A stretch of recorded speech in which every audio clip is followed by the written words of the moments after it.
Baik, bismillahirrahmanirrahim. Assalamualaikum warahmatullahi wabarakatuh. Waalaikumsalam. Hari ini Alhamdulillah saya Muhammad Rizky Hafizal beserta rekan saya Ragil Firdaus sedang bersama Pak Nanang R. Supriyatin. Ya, Selamat datang Pak. selamat siang. Ya, Pak. Mungkin boleh mulai. Kalau begitu saya langsung ke pertanyaannya ya Pak. Siap. Kita mengerti di berbagai profesi yang ada di Indonesia ini seperti guru, wartawan dan lain sebagainya, buruh-buruhnya memiliki atau ya pekerja-pekerjanya memiliki serikat buruh untuk melindungi hak-hak mereka dari hal-hal yang tidak diinginkan. Seperti halnya AJI, Aliansi Jurnalis Indonesia, mereka melindungi jurnalisnya dari kasus-kasus seperti penindasan jurnalis dan lain sebagainya, atau guru-guru pun dilindungi hak-haknya oleh serikat dan lain sebagainya. Nah, saya merasa sangat penasaran Pak. Ketika saya belajar di Pendidikan Bahasa dan Sastra Indonesia, saya memahami bahwa seorang penulis, seorang penyair, seorang sastrawan itu bukanlah satu profesi yang akhirnya bisa menopang kehidupan dan kemudian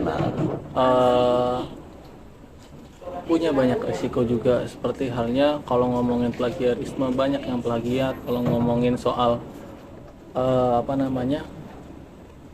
pembajakan, banyak buku-buku dibajak dan lain sebagainya. Ada nggak sih Pak kira-kira komunitas atau serikat, bentukan semacam serikat yang akhirnya melindungi para sastrawan hari ini kayak gitu? Terima kasih. Sampai saat ini, belakangan terakhir ini memang untuk komunitas di sastra Indonesia itu secara berbadan hukum itu belum ada keseluruhan. Mungkin dulu ya, dulu itu ada namanya semacam penerbit Aksara, terus IKAPI, memang mereka berbadan hukum. Tapi untuk merekrut atau mengakomodir semua penulis yang ada di Indonesia, apalagi pada saat ini itu belum mencukupi. Kalau pada waktu tahun 80-an mungkin ya kayak Aksara, IKAPI, oke lah mereka bisa merekrut anggota-anggotanya yang memang mungkin dari mulai jenjang kepenerbitan sampai barangkali dibentuknya koperasi, terus adanya wadah untuk membantu para penulis yang memang mungkin kekurangan atau apa ya. Karena untuk saat ini kita belum, saya mengamati belum ada ke arah situ gitu. Memang ada sih beberapa komunitas yang menginginkan dibentuknya semacam koperasi yang tujuannya untuk membantu teman-teman penulis yang mungkin agak susah atau apa, dan itu pun tapi belum diakomodir secara keseluruhan gitu. Kenapa akhirnya saya mempertanyakan hal ini? Karena saya menilik pada dulu ketika terjadi perseteruan Manifesto Kebudayaan dan Lembaga Kebudayaan Rakyat, banyak penulis-penulis atau sastrawan yang akhirnya mereka dikriminalisasi oleh pemerintah atau semacamnya, atau dari perseteruan itu akhirnya saling menjelekkan satu sama lain dan tidak berujung pada satu gagasan yang utuh tentang sastra. Kalau melihat perkembangannya hari ini, apa yang Bapak lihat seputar perlindungan hak-hak penulis seperti itu Pak? Iya, mungkin kita harus bedakan ya fase zaman Manifesto Kebudayaan tahun 60-an, 65, zaman-zaman mungkin Gestapo atau apa, itu harus dibedakan zaman sekarang, terutama zaman saya pribadi yang mungkin lahir untuk kepenulisan di tahun 80-an ya. Kalau itu kan tahun 60-an, di gregetnya tuh Manifesto Kebudayaan, terus juga ada kesenjangan, di sana ada lekra, ada apa yang memang efeknya efek-efek kekirian dan kekanan gitu. Nah yang sekarang ini memang bias dari sastra itu sendiri jalan lurus gitu, jadi jalan lurus. Cuma memang untuk mengakomodir penulis pada saat ini itu juga memang harus ada suatu badan atau lembaga apalah yang mungkin bisa mengadakan penelitian secara mendalam untuk ini gitu. Karena kalau kita ngamati satu-satu untuk saat ini agak susah, apalagi masalah kesenjangan, gimana sih kesenjangan itu, terus parameternya apa sih untuk kesenjangan sosial bagi penulis, yang dianggap susah atau gimana, itu ada parameternya kayak apa sih. Nah itu seperti juga mungkin kalau di pemerintah sekarang, oh ini ada orang yang memang masuk jalur K2 atau mungkin jalur tidak mampu, kan dia ada parameternya gitu. Nah di sastra atau di kebudayaan ini belum sampai sejauh itu gitu, yang menurut hemat saya. Itu. Tapi ada kemungkinan ya sih Pak? Karena kan kalau melihat mungkin di setiap universitas pasti ada komunitas-komunitas tentang sastra. Betul. Kalau bahkan di tim sendiri saya rasa ada banyak komunitas yang akhirnya mewadahi sastrawan-sastrawan seperti Bapak dan anak-anak muda seperti saya dan Rizal gitu. Ya. Gitu. Adakah kemungkinan untuk akhirnya berserikat dan membuat menjadikan sastra itu punya satu gagasan yang bisa dilihat lebih banyak orang dari serikat itu? Mestinya memang begitu, idealnya begitu sih. Setiap universitas yang membawahi bidang-bidang sastra, seni dan budaya itu memang seharusnya begitu. Tapi kita kan nggak tahu, kayak itu harus diadakan penelitian secara tuntas. Dan seperti juga PDS Yasin ini kan cuma bisa menampung, mengakomodir teman-teman sastrawan atau pegiat literasi untuk berada kegiatan di sini gitu. Tapi untuk meninjau lebih jauh mengenai keseimbangan, mereka mau lebih jauh tentang pribadi-pribadi manusianya, itu juga belum sampai sejauh itu. Nah itu sebenarnya tugas dari lembaga yang memang berkaitan dengan seni dan budaya, termasuk juga kampus-kampus mestinya sih itu. Tapi kalau melihat angle lainnya, pertanyaan lainnya seperti halnya dulu ada lembaga kebudayaan rakyat dengan ideologinya, ada manifesto kebudayaan. Nah itu maaf, makanya itu saya potong ya. Budaya lekra atau apa itu kita kesampingkan, karena memang untuk saat ini kita nggak sampai sejauh itu. Mereka kan boleh dibilang dulu itu alirannya memang ada agak kiri-kirian yang bertentangan dengan pemerintah pada waktu itu. Nah kalau kita masuk situ khawatir kayak saya pribadi nanti timbulnya latar belakang situ lagi, itu yang mau kita jauhkan, kita hindari yang semacam itu. Bukan bermaksud untuk akhirnya mengkaitkan lekra atau manifesto kebudayaan. Saya hanya ingin mengambil contoh yang saya pikirkan adalah mereka meskipun akhirnya ditolak oleh masyarakat Indonesia, sebagian masyarakat Indonesia, saya rasa mereka punya gagasan tersendiri yang akhirnya menguatkan karya sastra mereka. Ada nggak sih Pak gagasan yang akhirnya hari ini berkembang sebegitu rupa seperti gagasan yang dikembangkan oleh manifesto kebudayaan? Ya, kalau manifesto kebudayaan lekra itu memang kan mereka selain berafiliasi ke seni budaya kerakyatan, juga ada yang unsur politis. Nah, untuk yang saat ini kita tidak bermain di politik, tidak bermain, kita maunya yang dia bersih-bersih aja. Makanya kita tidak terlalu jauh mengaitkan kalau kita mungkin sastra dimasukkan dari unsur politik kayak sekarang ini, apalagi mau pemilu 2024, khawatirnya kita ini jadi terpengaruh oleh kebudayaan politik yang ada, dan akhirnya idealisme kita akan keluar pecah, pragmatis gitu. Itu yang tidak kita inginkan. Yang tidak diinginkan adalah politik praktis atau semacam itu. Iya, kita nggak mau disusupkan kegiatan sastra dengan politik praktis yang semacam itu yang kita hindari, dan semua seniman mungkin seperti itu. Ya, mungkin itu sih beberapa hal yang mungkin sangat membuat saya penasaran tentang dunia sastra. Kalau Rizal sendiri apakah ada pertanyaan? Kalau dari saya nih Pak, saya melihat dari segi kan Bapak ini sastrawan. Kita ini pembelajar sastra ya, kita masih belajar untuk bisa menjadi sastrawan di kemudian hari. Saya sering dengar Pak, kalau misalkan di dunia mahasiswa atau mungkin di luar terkait seni dan sastra itu cuma sekedar untuk hiburan fungsinya, tapi bukan untuk dikaji lebih dalam lagi gitu. Kalau menurut pandangan Bapak terkait kalimat orang yang barusannya sastra itu cuma sebagai hiburan, bukan sebuah hal yang harus dikaji, menurut Bapak itu seperti apa? Nah itu tergantung kembali kepada diri kita masing-masing. Saya sering katakan ke teman-teman yang mahasiswa-mahasiswi, kalau ingin belajar sastra itu kita juga harus belajar apa yang diajarkan oleh dosen-dosen kita gitu. Jangan sampai misalnya ketika dari mulai SMP, SMA sampai perguruan tinggi orang mempelajari dengan teks buku yang sudah lama, itu artinya tidak berkembang selama mahasiswa itu tidak diberi kepada buku-buku baru itu. Misalnya contoh, mahasiswa atau pelajar sekarang lah, mereka tahunya yang namanya seorang sastrawan penyair itu mungkin sebatas Toto Sudarto, Hairil Anwar, W.S. Rendra, paling banter Sapardi, Tardi, stop gitu. Nah di luar itu sebenarnya masih banyak. Nah itu yang mesti kita gali. Tugas mahasiswa itu adalah mencoba menggali, jadi tidak tergantung pada teks buku yang disampaikan oleh dosen gitu.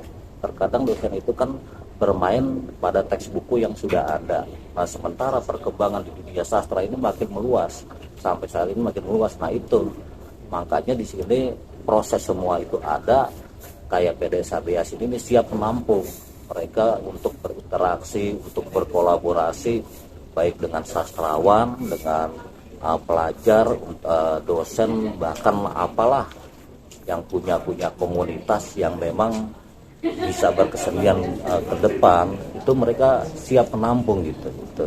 Jadi tidak terpatok pada teks yang sudah ada. Jadi pengkajiannya bisa lebih dalam lagi. Iya. Karena sastra itu gak cuman segitu-segitu aja, tapi makin luas nih perkembangan zaman. Kita juga harus tahu bahwa perkembangan buku-buku sastra itu sampai sekarang setiap tahun itu bisa ribuan. Nah itu yang kita tidak tahu. Sementara pemikiran kita sastra itu cuma sebatas dari mulai Siti Nurbaya misalnya sampai sebatas Laros atau apa, atau Asadi Siregar, atau mungkin yang baru-baru lah ya, Kunto Wijoyo atau apa. Sementara di luar itu mungkin masih banyak yang kita nggak tahu. Nah makanya saya menginginkan mahasiswa kalau pasang sih tahu kita itu selalu belajar dengan yang ada, berinteraksi dengan orang-orang, dengan kegiatan-kegiatan semacam ini. Biasanya ada pembaruan ya, oh sastra tuh udah sejauh ini perkembangannya gitu. Nah, kayak contoh ini kan dalam rangka Hari Pahlawan. Jadi diskusi hari ini adalah bagaimana seorang jenderal, seorang penyair Indonesia, juga seorang dosen bisa mengeksplorasi bahasa mereka dalam bahasa kepahlawanan yang seperti sekarang ini, membahas 154 penyair se-Indonesia dengan tema kepahlawanan yang hari ini dibuat. Jadi perkembangan semacam itu terus-terusan. Tapi kalau yang mengadakan acara-acara semacam ini itu dari lembaga mana sih Pak? Kalau yang ini kebetulan tempatnya di sini ya Pusat Dokumentasi Sastra ABS, PDS. Kalau kita mengadakannya di tempat lain, ada misalnya dari Dinas Perpustakaan dan Kearsipan di ujung sana. Kalau ini lantai 4, tapi di ujung kanan yang di sebelah kiri diskusin. Ada juga mungkin dari Tempo, suka ada di sini juga. Itu beda-beda. Ini kan tim tempat kita semua untuk berinteraksi, untuk kegiatan acara. Makanya dari beberapa komunitas kumpulnya di sini. Cuma mungkin tempatnya beda-beda. Ada kebetulan di sini memang sastra, di sananya bagian teaternya juga ada, seni rupa di bawah ada juga, beda-beda dia. Jadi cukup banyak ya Pak? Iya benar. Kumpul di sini. Benar. Kita boleh dibilang ini kan baru selesai revitalisasi Taman Ismail Marzuki, dan selesainya itu juga belum tuntas semua, dalam arti di tengah itu misalnya ada planetarium yang bundar itu belum jadi banget lah gitu, belum 100%, tapi di bawahnya ada teater arena. Nah itu juga buat tempat pementasan.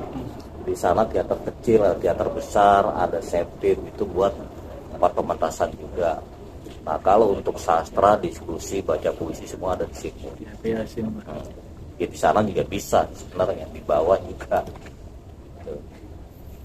Kalau Bapak sendiri nih melihat perkembangan mungkin dari segi pembelajaran, karena kita dari mahasiswa, melihat segi perkembangan pembelajaran sastra dari masa ke masa, menurut Bapak untuk yang abad 21 ini bagaimana? Kalau abad 21 sih kita tetap mengikuti jejak ya, mengikuti jejak perjalanan sastra Indonesia dari ya mestinya sih memang dari zaman Pujangga baru, Pujangga lama, Pujangga baru, terus sampai angkatan 45, angkatan 60, angkatan 70-an, sampai angkatan 80-an. Mestinya sih idealnya begitu ya. Tapi kan kita tetap di sini punya koridor. Kayak saya pribadi mengamati untuk perkembangan saat ini mungkin baru sebatas tahun 80-an, karena kita memang lahir dari tahun 80-an awal gitu.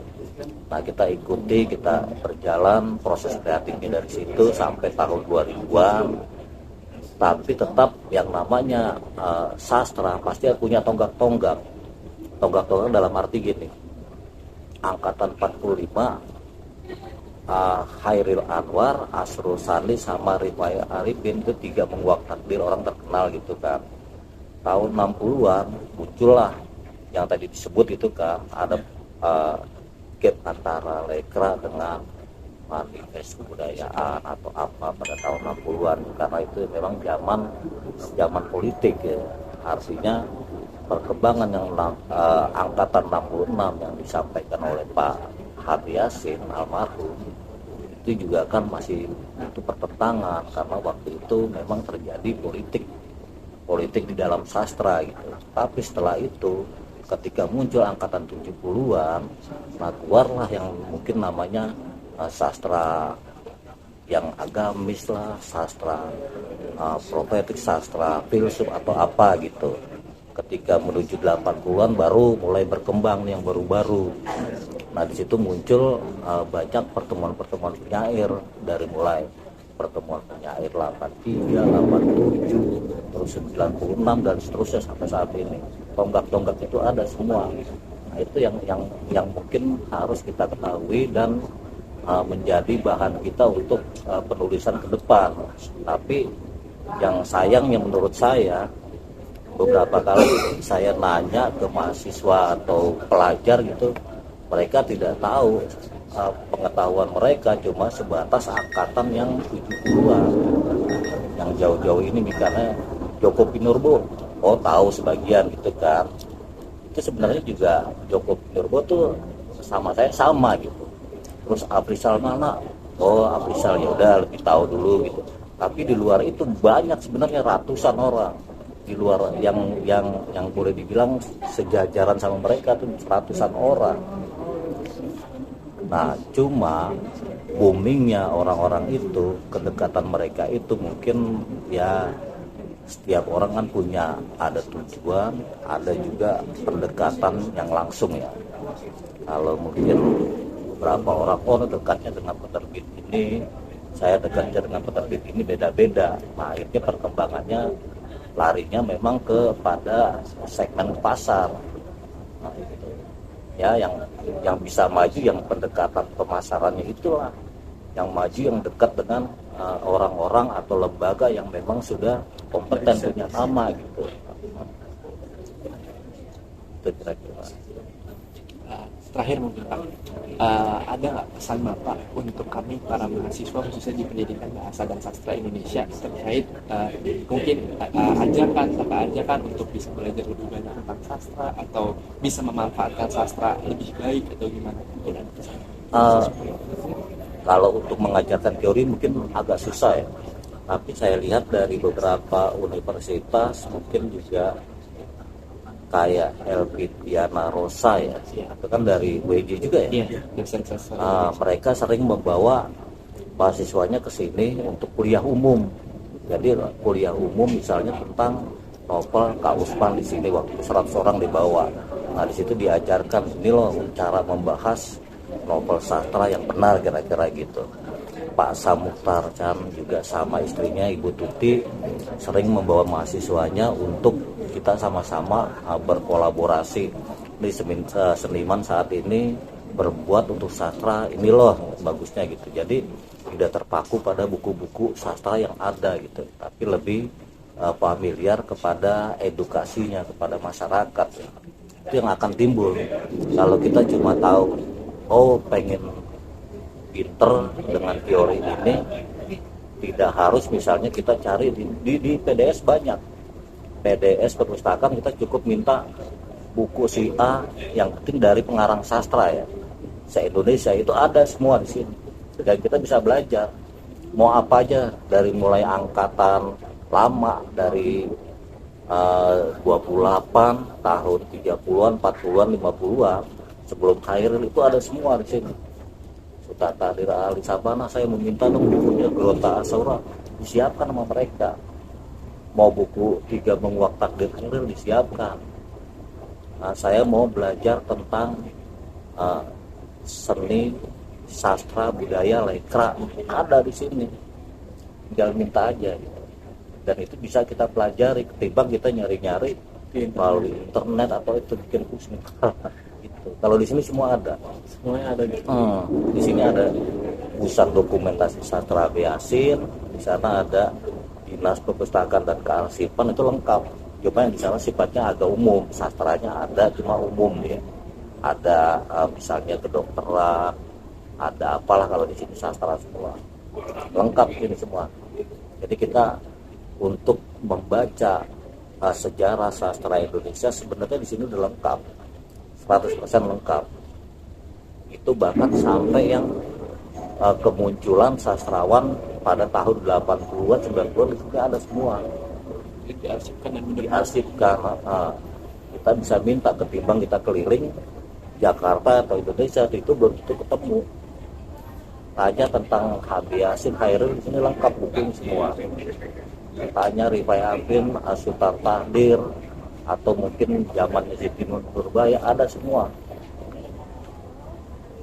Dan buku-buku kita juga yang baru-baru penulis ini kayak saya misalnya udah nerbitkan sekitar 6 bukuan buku puisi.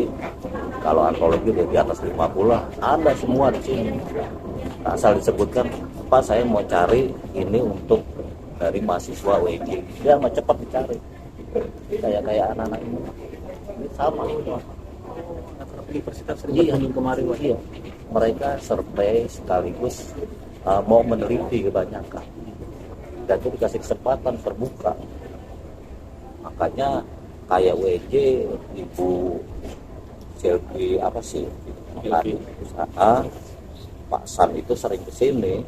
Mereka juga belajar sebenarnya. Banyak dosen, rektor pada kesini. Ini kalau ini sama ini Rijal sama ini ke lantai 4 sama saya. Rabe juga itu yang bicara itu selain ada jenderal ada juga dosen itu Pak Wasono, ada juga penyair sekitar Subasri, ada konser lewat. Kalau mau kenal mau foto boleh. Mereka bicara hari ini tentang pahlawan, sebuah kata kaitan dengan tema pahlawan. Sampai jam berapa ya di atas, Pak? Ini urusan mungkin. Oh, Kalau mau sama saya ntar absen dulu nggak apa-apa. Sampai jam 5 deh. Itu sih gambarannya itu aja. Kalau yang saya tahu, saya juga kalau menginginkan sastra kaitannya dengan politik apa, saya juga nggak terlalu jauh mampu gitu, karena memang kita tidak mengalami pada zaman Gestapo, zaman G30, SD sastra bagaimana pada waktu itu kita nggak mengalami langsung gitu, meskipun kita sebagian tahu dari buku pertentangan langit makin mendung, kok sampai cerita pendek itu bisa sampai bawa ke ranah hukum gitu. Itu terjadi pada tahun 68 misalnya, itu semua terjadi itu karena gejolak politik masuk ke sastra, akhirnya sastra tereliminir oleh politik. tiap sastrawan punya kepentingan politiknya Nah sendiri. itu akhirnya kubu-kubuan, kubu satu ditarik oleh Petra, kubu yang lain ditarik oleh manifest kebudayaan, timbulnya dua kubu, yang satu pro ke pemerintah, yang satu enggak, tapi bertabrakan ketika mereka menuju sastra pengennya maju gitu. Tapi maju di balik itu ada unsur politik. Akhirnya banyak lah contoh kayak Hendra tidak boleh baca puisi di tempat ini pada waktu zaman orde lama orde baru karena tidak ini banyak Mukhtar Lubis ketika bicara subversif dia punya ditahan. Jadi idealisme yang mau disampaikan itu buntu oleh keadaan semacam itu karena politik yang bermain. Kalau sekarang kan lenggangnya biasa, ya memang pasti ada plus minusnya lah. Kayak sekarang ini kita jadi berjalan monoton aja gitu biasa. Kalau dulu kan memang bereaksi karena memang ada yang berjalan sosial, ada yang dimasukin oleh unsur politik gitu. Itu saja. Itu saja Pak mungkin pokok wawancara kita pada Siap. kesempatan kali ini. Terima kasih banyak Bapak Sama-sama. sudah mau Kalau mau gabung sama saya boleh. Baik, mungkin saya nanti akan Kalau mau nengok sebentar boleh. mungkin kita bisa lihat dulu. Ayo lihat dulu. Ada buku saya juga dijualin. Yuk kita lihat Ya. dulu. Baik, terima kasih Ya. rekan-rekan sekalian. Sekian wawancara kami. Assalamualaikum warahmatullahi wabarakatuh. Waalaikumsalam.